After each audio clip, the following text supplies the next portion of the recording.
Bismillahirrahmanirrahim. Assalamualaikum warahmatullahi wabarakatuh. Alhamdulillahilladzi hadana lihada wa ma kunna linahtadiya laula an hadanallah. Asyhadu an la ilaha illallah wahdahu la syarika lah wa asyhadu anna Muhammadan abduhu wa rasuluhu alladzi la nabiyya ba'da amma ba'du. Allahumma fassalli wa sallim wa karrim wa azzim wa majjid ala sayyidina Muhammad wa ala alihi wa ashabihi wa man tabi'ahu wa mawalah. Subhanaka la ilma lana illa ma 'allamtana innaka antal alimul hakim. Rabbi shrah li sadri wa yassir li amri wahlul 'uqdatam min lisani yafqahu qawli. Shallallahul azim.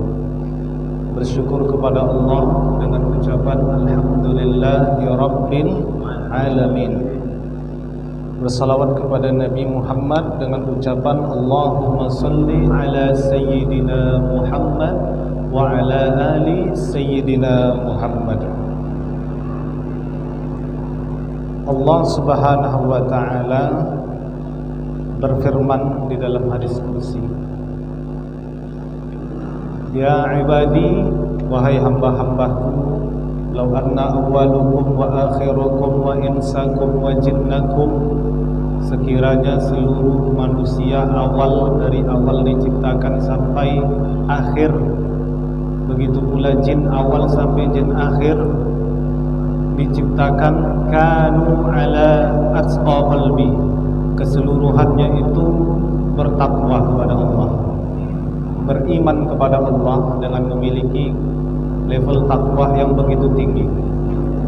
Ma zada fi mulki syai'an, itu pun kata Allah, karena berimannya semuanya itu tak menambahkan kekuasaan Allah. Sebaliknya, semua manusia dari awal sampai akhir, jin dari awal sampai akhir diciptakan oleh Allah, ingkar kepada Allah, kufur, kafir kepada Allah, durhaka kepada Allah, itu pun tak mengurangi kekuasaan Allah. Maka bersyukur kita malam ini masih dapat terus mengkaji ilmu-ilmu Allah. Pada kesempatan pada malam hari ini, surat yang akan kita bahas ini adalah surat pertama yang turun, surat pertama yang diturunkan oleh Allah, atau wahyu pertama, surat Al-Alaq. Surat Al-Alaq wahiyya makkiyatun bi ijma', sepakat para ijma' ulama mengatakan bahwa surat ini disebut dengan surat Makkiyah. Maknanya diturunkan di kota Makkah sebelum Nabi hijrah. Wa hiya awwalu ma nazzala minal Qur'an fi qouli Abi Musa wa Aisyah radhiyallahu anha wa hiya tis'u asyara ayat. Dan dia adalah awal pertama surat yang diturunkan daripada bagian daripada Al-Quran, ucapan daripada Abi Musa dan Aisyah radhiyallahu anha, dan di dalamnya terdapat 19 ayat. Jadi seperti biasa malam hari ini kita akan membahas dulu hukum-hukum bacaan, hukum-hukum tajwid yang terdapat di dalam surat Al-Alaq. Seperti biasa kita sama-sama membaca, kita baca dulu 5 ayat, kemudian baru kita jelaskan hukum-hukum tajwid yang ada di dalamnya. Baru nanti kita sambung lagi 5 ayat lagi, kita sambung lagi sampai waktu berakhir. Kalau sampai habis nih, wah, tak habis nih 19 ayat kan? Iqra. Iqra. Sama-sama kita baca. A'udzu billahi minasy syaithanir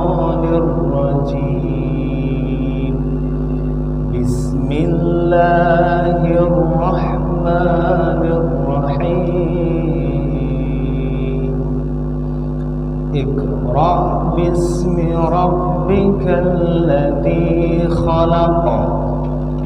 Khalaqal insana min 'alaq. Iqra wa rabbukal akram. Alladzi 'allama bil qalam. 'Allamal insana ma lam ya'lam. 5. Dan pertama, wahyu yang pertama diturunkan pun 5 ayat ini. Iqra nih wahyu pertama surat ayat Al-Qur'an yang pertama diturunkan surat Al-Alaq 1 sampai 5, bukan sampai akhir tapi 1 sampai 5. Bismillahirrahmanirrahim. Iqra bismi. Iqra. Iqra. Apa yang terdapat hukum di situ? Iqra. Qalqalah jenisnya jenis qalqalah sughra. Kenapa dia disebut sughra? Tipis, kecil. Apa yang menandakan dia sughra? Karena letaknya di pertengahan kalimat. Kalau qalqalah kubra di akhir. Bismi rabbikal ladzi khalaq. Baru mat asli. Khalaq. Apa tuh? Qalqalah kubra pula. Apa sebabnya? Sebab dia terletak di akhir daripada kalimat atau ayat. Ayat ya, bukan kalimat. Ayat. Setiap yang di akhir ayat ada huruf qalqalah yang baju di toko, berarti qalqalah kubra. Kenapa disebut kubra? Karena di akhir tadi. Apa perbedaan kubra dan sughra? Cara bacanya. Tipis. Kalau kubra tebal. Contohnya Iqra. Tipis saja, jangan Iqra, jangan Iqra, tapi Iqra. Agak memantul sedikit. Iqra. Jangan dipantul betul, salah nanti. Khalaqa. Jangan khalaq. Kholak lapar itu kolak gitu kan. Masuk ayat kedua. Khalaqal apa hukumnya? Khalaqal alif lam Qamariyah. Alif lamnya dulu. Khalaqal alif lam Qamariyah. Karena alif lamnya dapat dibaca. Baru masuk ikhfa. Ada berapa huruf ikhfa? 15. Ada 15 huruf termasuk ini sa lagi ta sa sod. Banyak tuh 15 poning kalau menyoternya kan.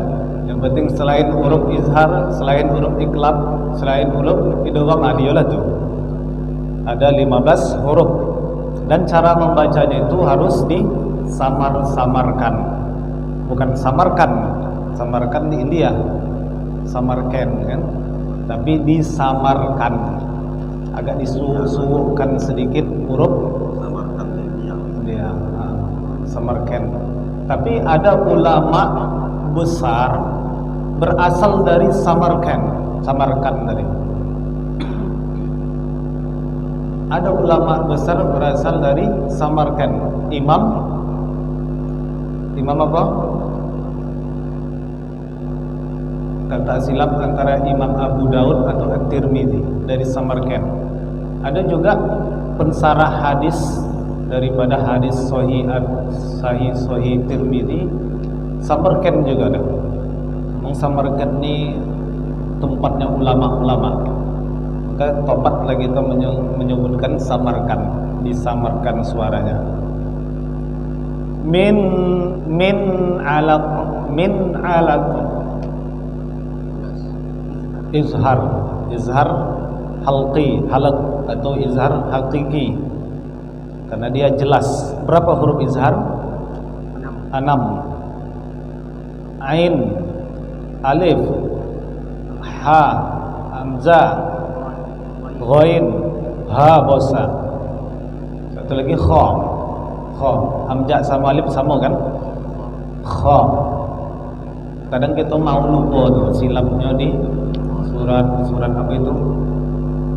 Min ju kita baca, tapi yang akhirnya min khauf kebalik ulang. Selalu tuh terdapat tuh aturan min ju menjadi min ju wa amanahu min khauf. Kadang mau terbalik terjadi. Sering tuh terbalik itu. Kalau izhar dia jelas. Apanya jelas? Huruf nun. Nun itu dibaca jelas. Alaqa. Qalqalah kubra lagi. Iqra bismi iqra wa rabbukal akram. Kal akram, alif lam qamariyah. Satu jadi situ ya hukumnya kan. Alladzi mat asli 'allama bil qalam. 'Allama bil qalam. Kadang di sini kita sering kita dengar terdapat pemanjangan di huruf mim. Alladzi 'allama bil qalam. Sering membaca gitu kan? Kita dengar alladzi 'allama bil qalam, itu salah. Sering tuh tapi iya, padahal 'allama bil qalam. Dan huruf qa dengan kaf itu hampir-hampir kita jarang dapat membedakan.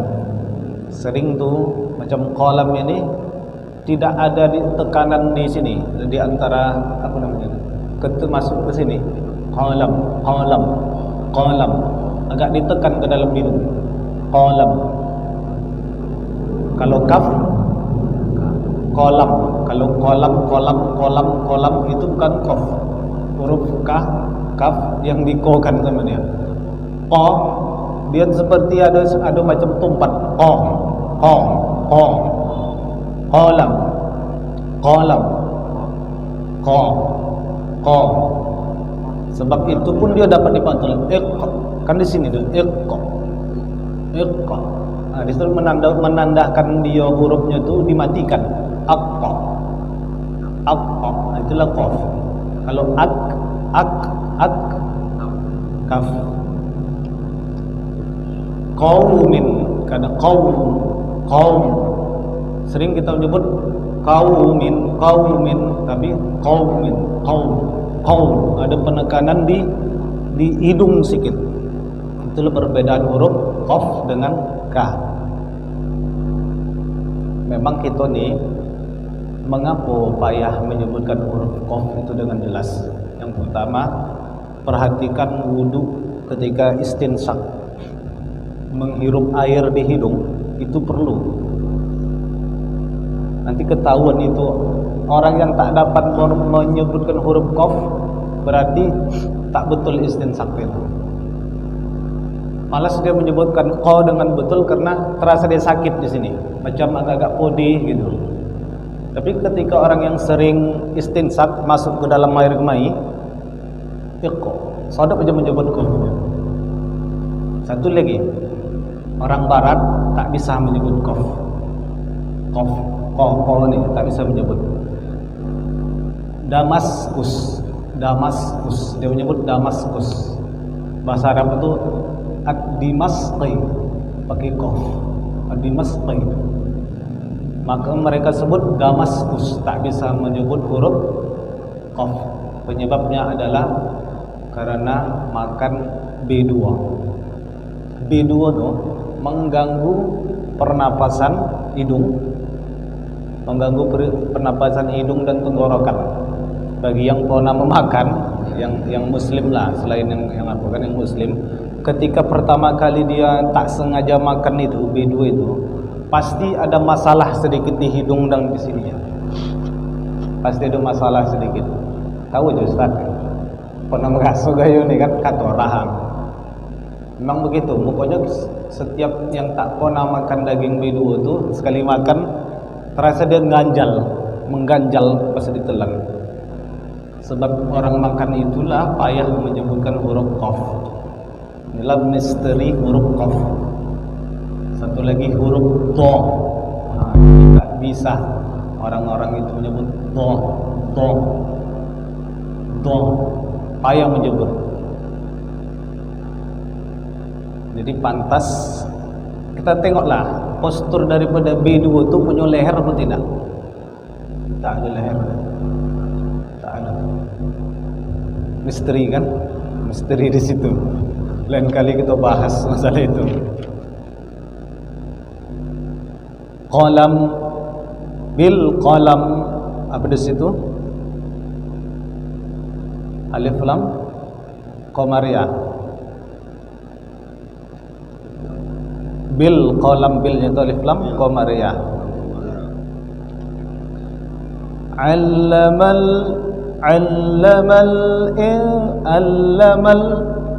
alif lam qamariyah lagi.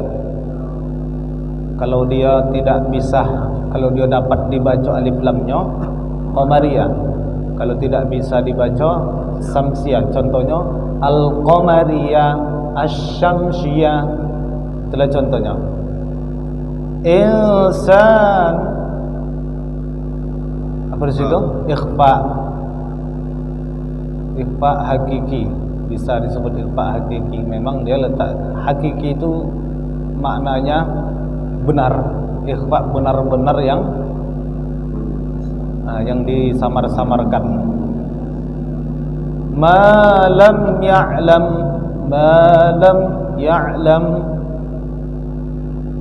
mim mati berjumpa dengan ya. Lam ya'lam, izhar syafawi. Sampai 5 dulu kita bahas, jelas hukum tajwidnya. Maka sampai akhir, sampai ujung dibahas nih. Berapa ayat tadi? 19 ayat. Kita fokuskan 5 sesuai dengan waktu yang ditentukan. Iqra, kalau dalam bahasa, arti bahasa, iqra ini artinya baca. Makanya Al-Quran itu satu kata dengan qara'a. Qara'a yaqra'u, baca. Qur'anun, apa arti Quran? Bacaan yang dibaca, sifatnya diulang-ulang. Quran ini namanya bacaan yang dibaca, yang diulang-ulang. Qur'anan. Di sini dikatakan wahyu yang pertama turun itu adalah Iqra bismi rabbikal ladzi khalaq. Kapan ini turunnya wahyu? Ketika Nabi berumur 40 tahun, 2 tahun atau 3 tahun, ada yang mengatakan 3 tahun sebelum Nabi diangkat menjadi Rasul. Nabi itu berulang setiap tahunnya itu selama 2 atau 3 tahun ke Gua Hira, berulang. Kenapa? Ada namanya situ khalwat. Khalwat ini menyendiri. Kalau kita bersemedi, bahasa kita kan bersemedi, tapi cocoknya khalwat. Kalau semedi itu bahasa Jawa kan, artinya maksudnya sama, hampir sama lah itu. Kenapa? Beda bahasa. Kenapa? Kenapa Nabi itu berkhalwat? Sebelumnya itu Nabi bermimpi, diperintahkan untuk berkhalwat ke Gua Hira itu. Nabi tidak banyak tanya, langsung dia lakukan tuh setahun ini. Tahun ini dia pergi. Berapa lama berkhalwat di Gua Hira itu? Ada banyak versi, ada 30 selama sebulan atau 40 hari. Seperti bagaimana Nabi Musa berkhalwat di Bukit Tursina. 30 hari tambah 10 hari dilengkapkan jadi 40 hari. Jadi begitu Nabi ingin dia berkhalwat. Semua Nabi rata-rata begitu berkhalwat, ingin mengambil wahyu pertama. Nabi pun diangkat menjadi Rasul pas ketepatan umur 40 tahun. Pada saat itu Nabi dipeluk oleh Jibril. Ini kisahnya diceritakan di dalam Sahih Bukhari sama Sahih Muslim. Kalau Sahih Bukhari itu hadis di bab yang pertama, babnya Budi an-Nabi sallallahu alaihi wasallam. Saat-saat Nabi awal-awal mula diutus. Diceritakan bahwa Nabi di Gua Hira dipeluk dengan satu makhluk yang besar. Nabi nampak makhluk itu, sehingga dengan nampaknya wajar, namanya manusia. Wajar kalau seseorang yang tidak pernah dilihatnya lebih ngeri yang paling ngeri lah. Wajar kalau gemetaran. Dipeluk Nabi bergemetar. Iqra bismi rabbikal ladzi khalaq. Apa jawab Nabi? Apa Nabi langsung ikuti? Tidak.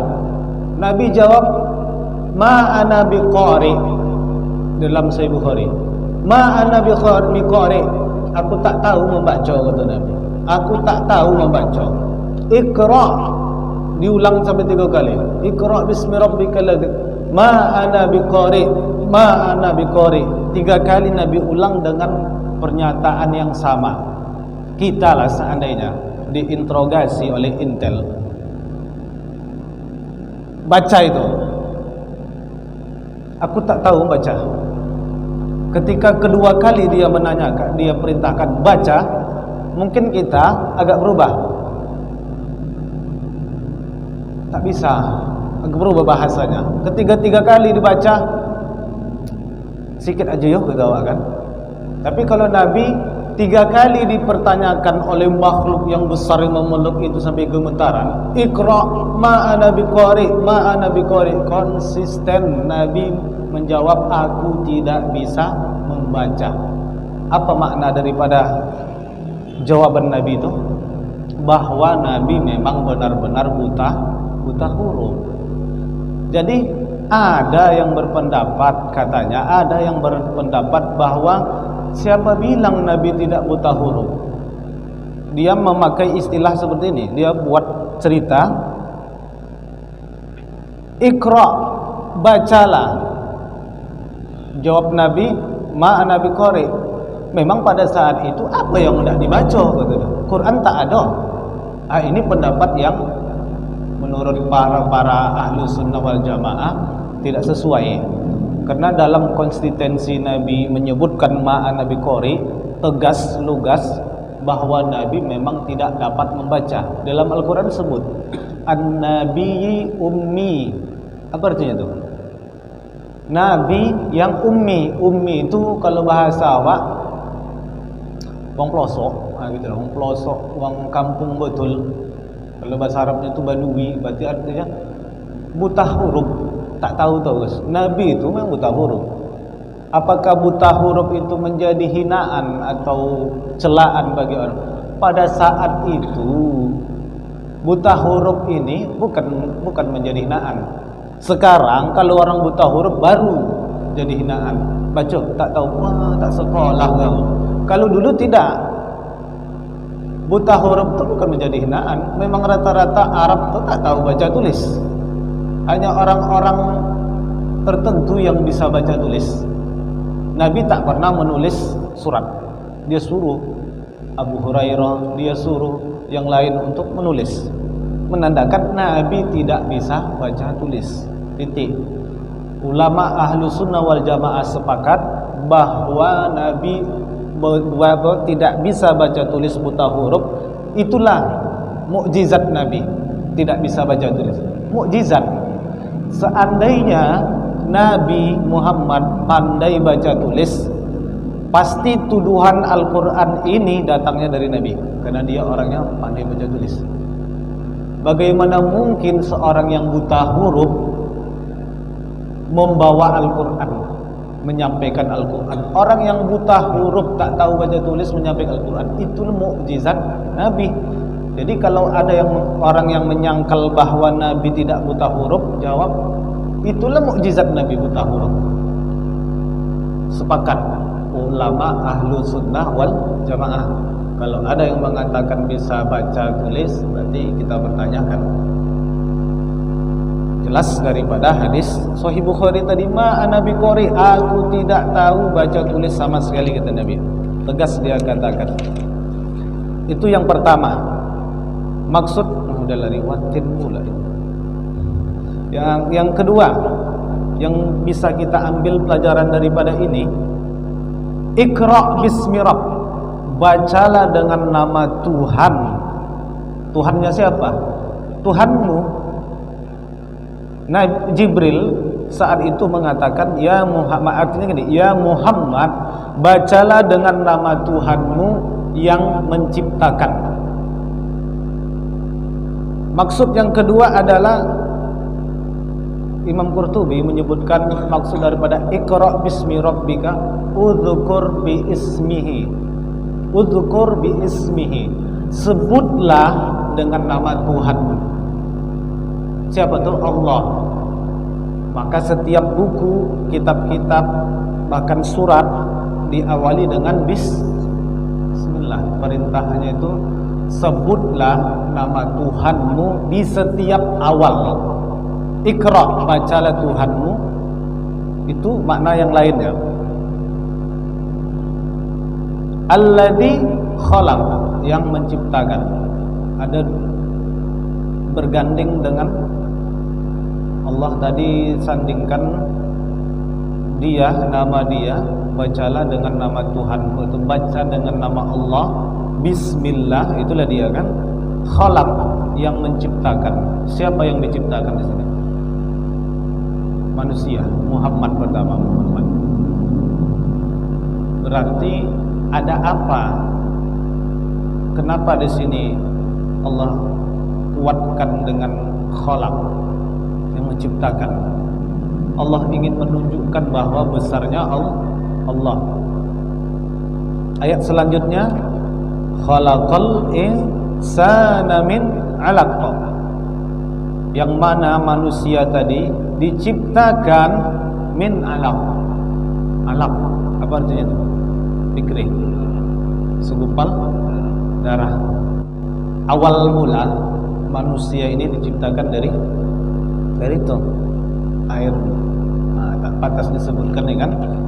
Di dalam hadis Sahih Bukhari dan Muslim juga itu disebutkan proses penciptaan manusia. Itu tak salah diriwayatkan oleh Abi Abdurrahman yang meriwayatkan hadis itu, menyebutkan sesungguhnya yang pertama yang terkumpul majtama'a fi batni ummihi, yang terjadi proses di dalam perut kandungan ibu, awal mulanya itu adalah itu tadi yang putih-putih itu. Berapa lama sperma itu di dalam perut, di dalam rahim? 40 yauman, 40 hari. Bentuk dia masih seperti itu, masih berbentuknya sperma 40 hari. Kemudian setelah 40 hari baru berubah menjadi segumpal darah. Berapa lama itu? 40 hari juga. Jadi dari proses yang air sperma tadi 40 hari proses, berubah menjadi segumpal darah selama 40 hari lagi. Kemudian baru terbentuklah menjadi daging selama 40 hari. Berapa hari udah itu? 120 hari. Di 120 hari, disitulah baru Allah tiupkan ruh. Umur bayi di kandungan, kalau 120 hari sebenarnya 4 bulan. 4 bulan bayi di kandungan, barulah di situ Allah kirim ruh. Allah kirim ruh dalam janin itu. Kemudian setelah itu barulah dia yataqallab ini berdetak-detak. Tak, tak, tak, tak, tak. Barulah berdetak-detak janin. Jadi sekarang pertanyaan, banyak sekarang kita tidak sebutkan apa namanya itu. Kenapa kita khawatir ketika baru hamil belum sampai 4 bulan tidak ada denyutan? Ya namanya ruh belum ditiup. Kadang kita belum lagi, baru 3 bulan lagi, tak ada denyutan dah bawa berkusuk kesanan kemari kan. Padahal di hadis disebutkan 4 bulan baru ada detakan di situ. Karena ruh sudah dikirim di dalam kandungan. Tanda kehidupan mulai. Bayi umur 4 bulan. Jadi kalau ini pembelajaran penting ini sebenarnya.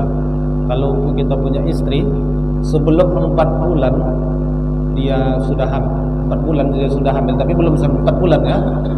Jangan khawatir kalau tidak ada denyutan, tidak ada pergerakan, kadang ada terasa nyut-nyut dalam perut kan. Jangan khawatir sebelum 4 bulan karena belum ditiupkan roh. Jadi ada pendapat lagi, bayi yang ada di dalam kandungan itu sebelum dikirim roh, sebelum 4 bulan, maaf cerita, andai kan keguguran, macam mana? Keguguran nih, belum 4 bulan, belum jadi manusia, belum dikirimkan roh, belum ditetapkan takdir, belum ditetapkan rezeki, belum ditetapkan apanya lagi, ajalnya, takdir baik, takdir buruknya belum ditetapkan lagi. Nanti kalau bayi yang umur 4 bulan ke bawah, ini ulama berpendapat, ulama ahli fikih, nanti ikhtilaf, namanya ikhtilaf fikih itu banyak ikhtilaf. Tapi banyak ulama mengatakan bayi yang umurnya 4 bulan ke bawah yang belum dikirimkan ruh, kalau maaf cerita, kalau keguguran, kuburkan seperti biasa, kuburkan aja. Tapi kalau bayi yang sudah dikirimkan roh, sudah berdetak atau sudah lewat daripada 4 bulan, keguguran nih kan, maka bayi tersebut wajib dikasih nama.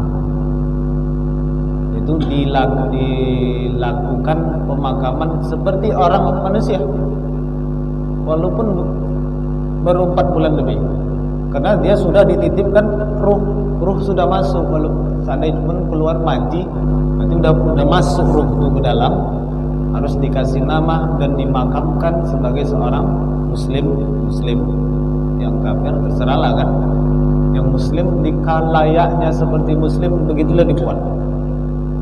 Makanya kita jumpai ada yang meninggal di dalam, kemudian dikurek, ternyata udah 7 bulan, dikasih nama di kuburan kan. Biasa disebut Abdullah, Abdurrahman, Abdurrahim, itu nama yang sering dipakai untuk bayi seperti itu, Abdullah. Jadi proses penciptaan manusia itu jelas, terang di dalam Al-Quran pun, bahwa proses penciptaan manusia ini komplit, sekomplit-komplitnya terjelas di dalam Al-Quran dan hadis. Makanya dulu ada ulama yang diundang oleh dokter. Dokter ini dia ahli dalam kandungan, tapi dia kurang yakin dengan jawaban dia ketika dia berdebat. Dia panggil seorang ulama mendampingi dia untuk menjawab, berdebat dengan atau ilmuwan daripada luar negeri, ilmuwan ahli kandungan. Dijelaskan apa jawab daripada ulama, jawab daripada orang ilmuwan luar negeri tadi bilang, apakah Muhammad itu punya teleskop? Sampai begitu, apakah Muhammad punya teleskop sehingga sedetail-detailnya menjawab pertanyaan itu di dalam Al-Quran dan hadis dikumpulkan? Berarti hebat. Itulah dikatakan tadi hubungannya dengan mukjizat Nabi yang tidak tahu baca tulis. bahasa kita mustahil orang yang tak tahu baca tulis pandai pula apa namanya tuh mengarang-arang buku gitu. Kalau gawat ya mas ya, mengarang buku tuh mantap pula, mustahil. Sebab mustahil itulah dikategorikan mukjizat Nabi. Mukjizat bagaimana mungkin dari mulut orang yang tidak tahu baca tulis bisa mengkisahkan, menceritakan proses kehidupan manusia dari yang bentuknya sperma sampai proses lahirnya. Bahkan ketika melahir pun dijelaskan bagaimana cara melahir, bagaimana Maryam ingin mau melahirkan itu bersandar di kurma, wahnan ala wahnin, kan, selemah-lemahnya. Begitulah mukjizat Nabi Muhammad yang tidak bisa disangkal oleh siapapun. Sehingga tadi wajar kalau orang itu, apakah Muhammad punya teleskop? Apakah Muhammad punya teleskop? Bertanya-tanya. Di dalam Al-Quran kan ada dijelaskan tentang al-misbahu fi juzaja. Ada terang atau cahaya di dalam gelas kaca. Allah ceritakan tentang lampu. Lampu ini kapan mulai ada? Lampu ini di dalam Al-Quran ini. Wajuzaja, dan cahayanya itu menerangi sekeliling itu. Dijelaskan di dalam Al-Quran. Lampu kapan ini ditemukan?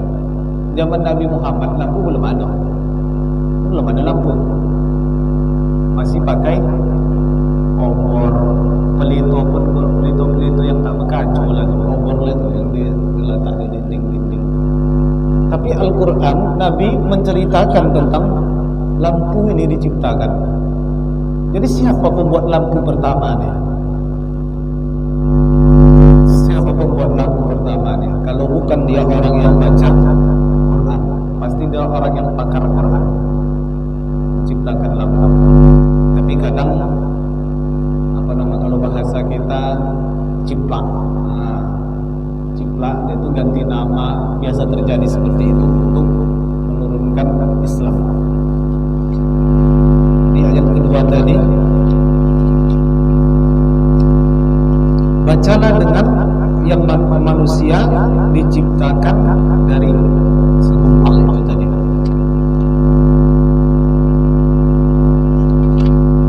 Iqra wa rabbukal akram. Bacalah dengan nama Tuhanmu akram, yang maha mulia. Allah mengagungkan dirinya ketika di awal-awal penurunan wahyu. Bacalah dengan nama Tuhanmu yang maha mulia. Karena memang ketika orang mencari Tuhan, yang dia cari Nabi Ibrahim ketika mencari Tuhan tuh, apa Nabi Ibrahim mencarinya tuh yang kecil-kecil. Dia mencari Tuhan apa? Dia tengok matahari, oh ini Tuhan, kan? Ternyata udah sore tenggelam. Tak mungkin Tuhan itu tenggelam, hilang. Timbul bulan, oh ini Tuhanku. Tak mungkin Tuhanku hilang.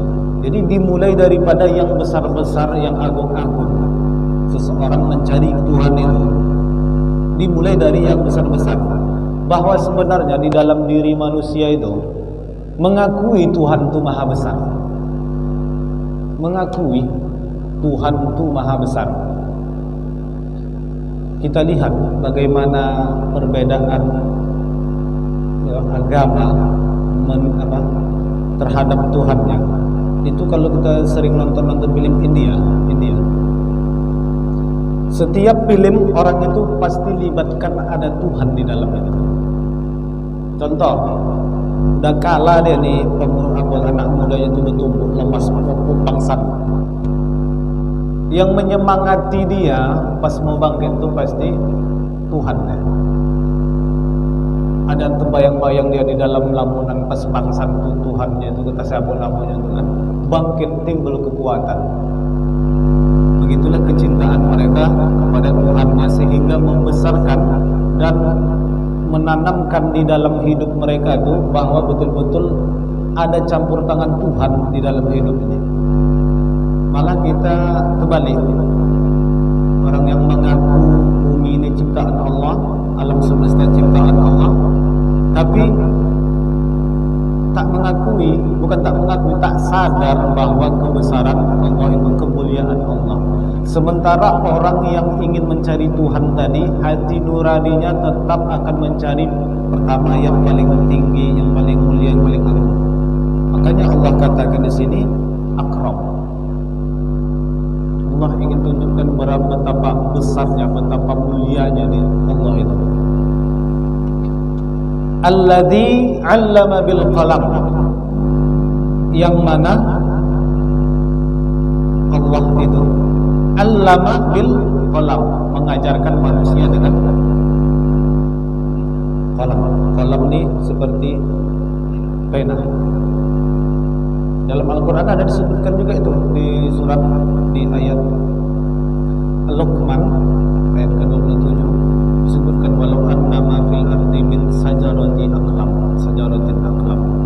disebutkan pulpen. Kalau sekiranya seluruh pepohonan dikumpulkan untuk menjadi pulpen, apa maksud yang dimaksud dengan pulpen ini? Di sini dijelaskan ya, ada 3 macam. Qala ulama kita berkata, berpendapat fal aqlamu fi asli thalatha, sejatinya seasal daripada pulpen pena itu ada 3 bagian. Yang pertama alladzi khalaqallahu biyadihi wa amarahu ayaktub, Allah menciptakan dengan tangannya sendiri, bukan tangan. Jangan bayangkan tangan Allah itu tangan, tapi dengan kekuasaannya. Yadi ini masuk kekuasaannya. Allah menciptakan kalam tadi, pena tadi dengan kekuasaannya. Wa amarahu ayyuktub, Allah perintahkan untuk ditulis. Lauhul mahfuz. Nah, disitulah tercatat apa yang takdir kita, ajal, rezeki, jodoh, semua tercatat di situ. Itu dimaksud pena yang pertama. Yang kedua aqlamul malaika ja'alahu Allahu bi aydihim yaktubuna biha al-maqadir wal qawaid wal a'mal. Pulpen yang kedua, pena yang kedua, malaikat. Malaikat itu sebagai pulpen bagi Allah. Malaikat itu maksud pulpen di sini apa? Tukang catat.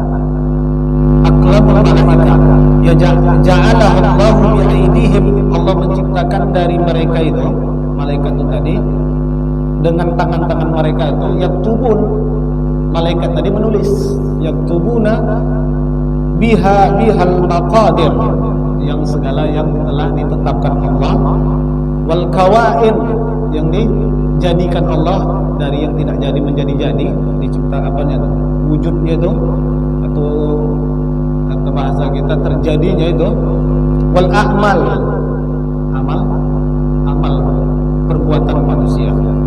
Itu pulpen yang kedua. Yang ketiga aqlamun nas, pulpen manusia. Maksudnya pulpen manusia ini ja'alallahu bi aydihim, Allah ciptakan dengan tangan. Allah menciptakan dengan tangan mereka itu. Maksudnya tercipta pulpen itu bukan dari tangan. Oleh tangan itu terciptanya pulpen tadi, atau sesuatu yang ditulis itu. Yaktubuna biha kalamihim, mereka menulis daripada pulpen itu kalamihim, ucapan-ucapan mereka. Bahasa kita tuh contoh gini aja lah, kalau guru menjelaskan catat, itu namanya tuh, maksudnya gitu. Apa yang dimaksud? Aturan-aturan. Wa yusalluna biha ma rabbihim, sehingga mereka mendirikan sallu ini kalau bahasa bahasa aslinya itu maknanya itu tulang belakang, menundukkan tulang belakang. Menundukkan tulang belakang. Kalau bahasa awak salat. Sallu menyebut itu sallu, mengucapkan, udzukur, sallu. Salat artinya itu bisa zikir, bisa menyebut, bisa mengingat. Makna salat itu luas. Di sini maknanya bisa disebut dengan yang disebut biha amarahim, atasnya yang diperintahkan. Berarti apa-apa yang disebut ditulis. Jenisnya itu tadi apa? Pena tadi. Pena itu menulis apa yang didengar disebut ditulis. Fi wa fil kitabati fadailil, dan di dalam kitab-kitab yang memiliki karunia-karunia, wal kitabatil jumlatul bayan wal bayanu mimma ikhtassa bihil adami. Ini yang pulpen yang ketiga ini dimaksud yang ucapan-ucapannya dari manusia. Bahasa kita, aturan-aturan hukum-hukum kita ini, hukum-hukum yang mengatur kita di bumi ini, terutama di Indonesia nih, itu datangnya dari Tuhan apa dari manusia? Dari manusia. Manusia yang menyebutkan itu berpendapat apa, musyawarah, menciptakan hukum yang baru yang belum ada kan? Apa hukumnya? Musyawarah. Dari hasil musyawarah itu kan menyebut hukumnya itu. Hukumnya gini, haram, maka ditulislah haram. Ini maksudnya aklamun nas. Manusia ini menjadi pena. Itu makna daripada pena. Alladzi 'allama bil qalam.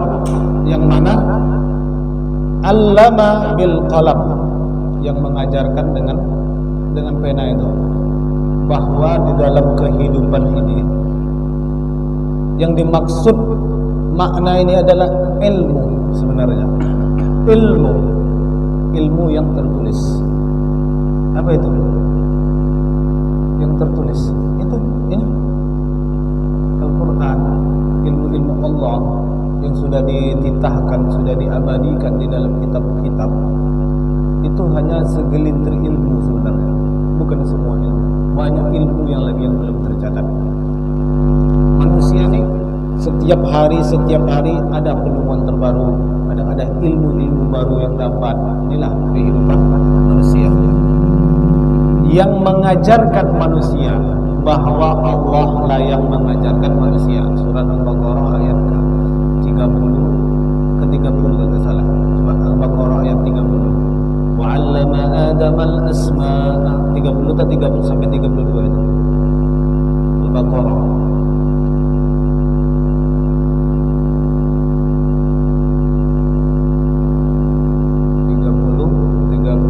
Antara 30 ke 32. Wa 'allama Adama al-asma'a kullaha.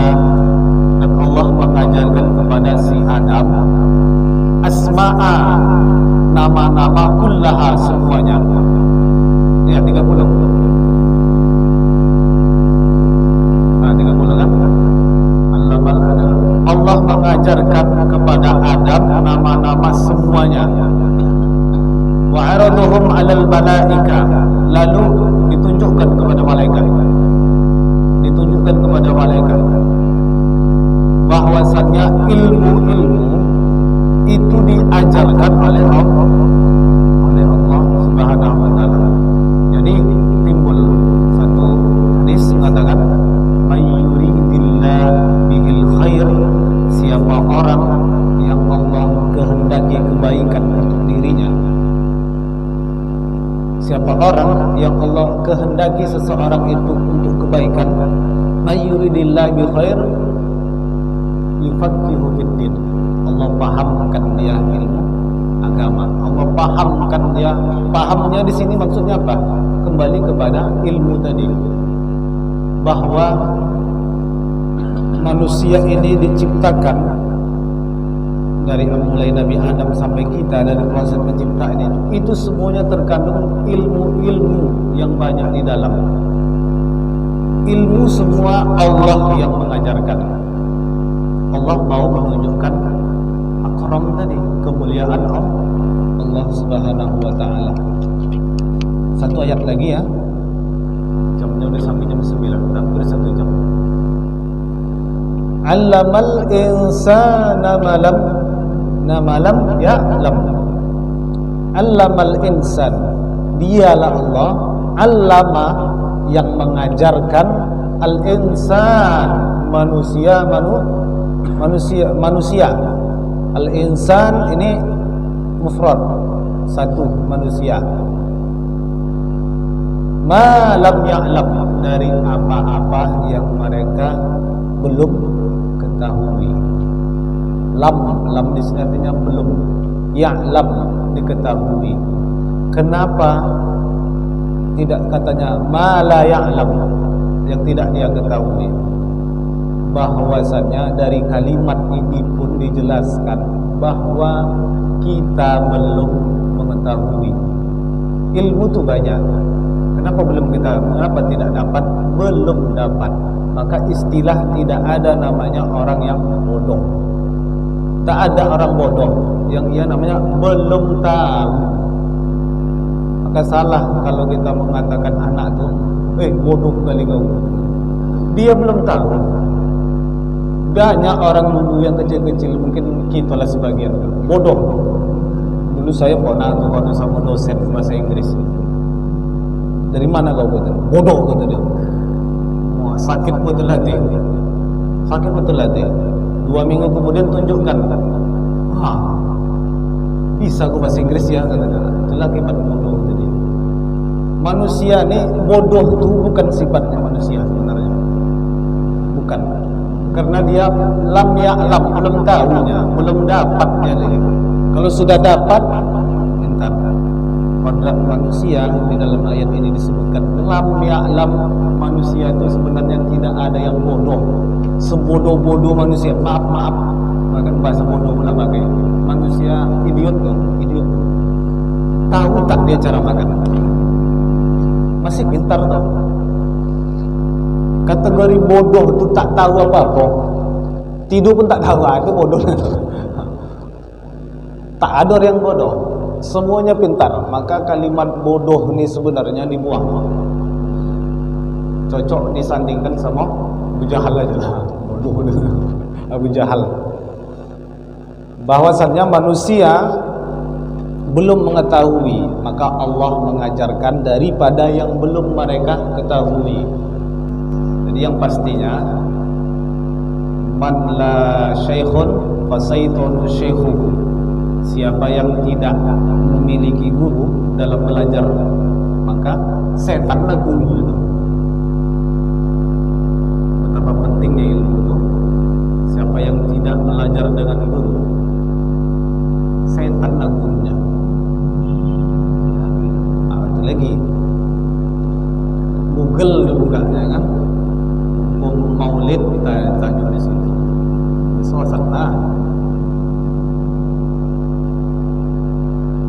jadi intinya daripada ayat yang 5 ini, kesimpulannya dapat kita ambil bahwa permulaan wahyu yang pertama adalah Iqra.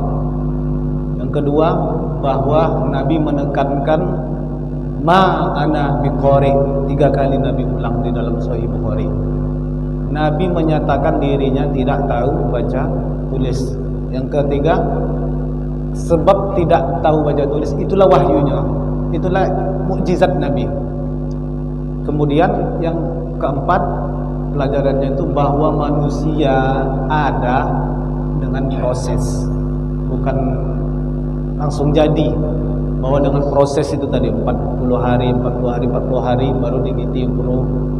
Bahwa manusia ini kita ada dari proses, dari satu titik yang sperma tadi menjadi apa disebut darah, menjadi daging, kemudian dalam daging tumbuh tulang, ruh ditiup ruh, kemudian tumbuh tulang, kemudian terbentuklah tangan-tangan, jari-jari, kuping. Itulah bahwa ayat ini menceritakan proses penciptaan manusia, awal penciptaan manusia. Kemudian pelajaran yang kelima adalah bahwa ilmu itu seluruhnya datangnya dari Allah. Dan siapa yang dapatnya itu hanya Allah inginkanlah. Hanya Maksudnya Allah inginkan siapa orang yang Allah pahamkan agama, maka Allah berikan ilmu. Kalau tak Allah inginkan sampai mati pun kita tetap tak dapat ilmu. Maka cara untuk mencari ilmu Allah khair, berbuatlah kebaikan. Karena kebaikan dari Allah, carilah kebaikan itu dengan berbuat kebaikan, maka dapatlah ilmu itu. Kalau bahasa kita, carilah ilmu itu dengan kebaikan, beradab, berakhlak. Bahasa kita, carilah ilmu itu dengan adab dan akhlak. Pelajaran yang terakhir adalah bahwa Al-Qalam, catatan Allah, Allahul Mahfuz, catatan di para malaikat, amal-amal kita yang rotib atib itu mencatat, itu rotib atib mencatat seluruh amalan kita itu, bahwa itu qalam, pena. Dan yang di tangan kita sekalipun, hukum-hukum yang ada, buku-buku yang kita tulis itu adalah qalam bagi kita. Pelajaran yang terakhir, bahwa manusia tidak ada namanya yang bodoh, hanya saja malam ya'lam, hanya belum tahu. Kalau sudah tahu maka pintarlah manusia itu. Semoga bermanfaat. Sudah 1 jam kurang lebih. Kita tutup dengan doa kafaratul majlis. Banyak silap salah, mohon ampun kepada Allah.